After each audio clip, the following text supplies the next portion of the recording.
Hello everyone, जैसा कि आप सब जानते हैं कि अभी आज एसएससी फेज 13 का एग्ज़ाम स्टार्ट हो गया है। तो आज पहले दिन मेरा एग्ज़ाम था और सेकंड शिफ्ट में मेरा 10+2 का एग्ज़ाम था और थर्ड शिफ्ट में मेरा ग्रेजुएट लेवल का था। तो दोनों एग्ज़ाम मैंने दिया। तो बात ये थी, मैं यहाँ पे ये बताने नहीं आई हूँ कि एग्ज़ाम मेरा हुआ कैसा हुआ। मैं किसी भी एग्ज़ाम का रिव्यू कभी नहीं की हुआ था, आप मेरे चैनल पर जाकर देख सकते हैं। मेरा मेन मोटो आज था यहाँ पर आके बताने का कि जो ये टेंडर चेंज हुआ और जिस हिसाब से एग्ज़ाम हो रहे हैं उसमें उसकी मतलब कितनी कमियां हैं, कहाँ कहाँ पे कमी रह गई, क्या दिक्कतें हुई हम जैसों को, हम सबको, वो सब मैं बताने आ रही हूँ आपको। तो पहले तो ये हुआ कि हम एग्ज़ाम सेंटर पे गए। सेंटर पे जाने के बाद पता हमें चल रहा है कि हमारी जो रिपोर्टिंग टाइम थी वो 11 से थी और उसके बाद गेट क्लोजिंग टाइम जो था वो 1 बजे से था।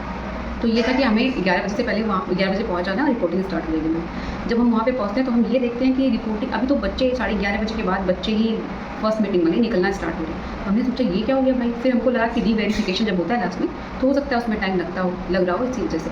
फिर जब हम अंदर गए तो वहाँ पे पता चला कि सर्वर चल ही नहीं रहा है, एकदम काम नहीं कर रहा है। वहाँ पे कोई सर्वर नहीं, कोई मतलब मैनेजमेंट नहीं, कुछ भी नहीं वहाँ पे अच्छा था।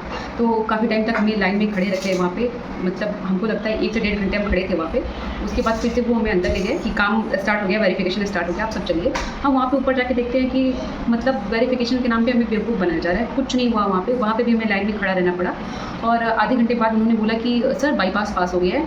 अब ये बाईपास क्या था कुछ समझ में नहीं आया। उन्होंने सिर्फ हमारा आधार लिंक कराया, कोई बायोमेट्रिक नहीं, कुछ भी नहीं, कोई वेरिफिकेशन नहीं, डायरेक्ट हमें लैब डिसाइड करा दिया कि लैब 1 या लैब 2 में जाना है। वहाँ के बाद हमको हमारा कंप्यूटर सिस्टम पता चला है, सिस्टम नंबर कितने, कौन से सिस्टम नंबर पे हमें बैठना है। ये हुआ।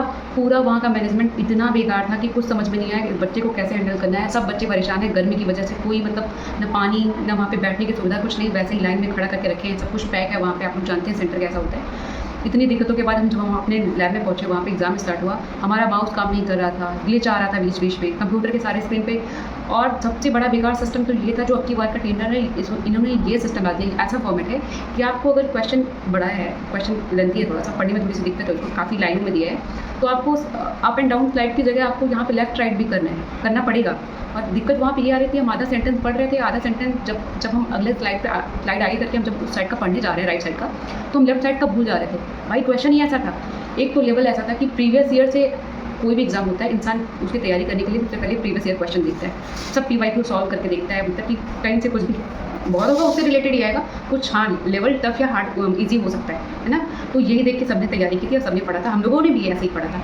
तो फिर जब वहाँ पे जाके हम देखते हैं पेपर का लेवल बिल्कुल अलग है, क्वेश्चन कोई मैच नहीं कर रहे हैं प्रीवियस ईयर से, सिर्फ बेवकूफ़ बनाया जा रहा है। लेवल ऐसा था मानो कि मतलब एक कंपटीशन चल रहा हो TCS में और ये जो नई कंपनी है उसमें, कि देखो कौन किससे कितनी अच्छी दुश्मनी निभा लेता है सिर्फ सब। और ये तो रहा ग्रेजुएट का। ऐसा जो 10+2 था उसका लेवल इतना ईजी था कि अब की बार तो उसकी कट ऑफ तो पता नहीं, मतलब उम्मीद ही नहीं लगा सकती कोई, मतलब सोच भी नहीं सकता कि उसकी कट ऑफ कितनी जाएगी।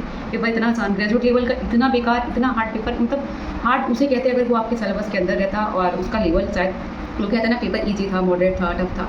तो अगर उसे इजी से टफ कर देता या मॉडरेट कर देता तो हम कहते पेपर हार्ड था। पर वो पेपर कैसा था हमें खुद नहीं समझ में आ रहा था। वो क्यों बनाया है, हमें जलील करने के लिए बनाया गया था पेपर, या फिर क्या उसके मन में चल रहा था, क्यों ऐसे क्वेश्चन उसने डाला, हमें कुछ नहीं पता। तो बस सिर्फ मैं एक ही चीज़ कहना चाहूँगी, SSC जो भी जिसको भी टेंडर देना चाहती है, जिससे भी एग्ज़ाम कराना चाहती है, वो सिर्फ एग्ज़ाम कराने से पहले उन बच्चों का सोचे जो उस एग्ज़ाम को लेकर इतने ज़्यादा सीरियस हैं, ना जाने कितने सालों से उसकी तैयारी कर रहे हैं, ना जाने क्या क्या ख्वाब सजा के रखे हैं उसके लिए, उनके बारे में सोचें। बहुत बच्चों का भविष्य, बहुत बच्चों के परिवार का भविष्य इस जॉब से टिकी हुई है। आप ऐसे मजाक मत करिए बच्चों के साथ, हम बच्चों का सोचिए। आज वहाँ से देने के बाद मुझे खुद ऐसा लग रहा था कि पता नहीं इस एग्ज़ाम के बाद मेरा क्या हुआ, कैसे कुछ होगा। बहुत उम्मीदें मैंने भी पाल के रखी हैं इस एग्ज़ाम के लिए। तो मैं SSC से यही चीज़ कहना चाहूँगी, इसमें जल्दी से जल्दी सुधार करिए ताकि आगे आने वाले बच्चों को इससे दिक्कत ना हो। Thank you.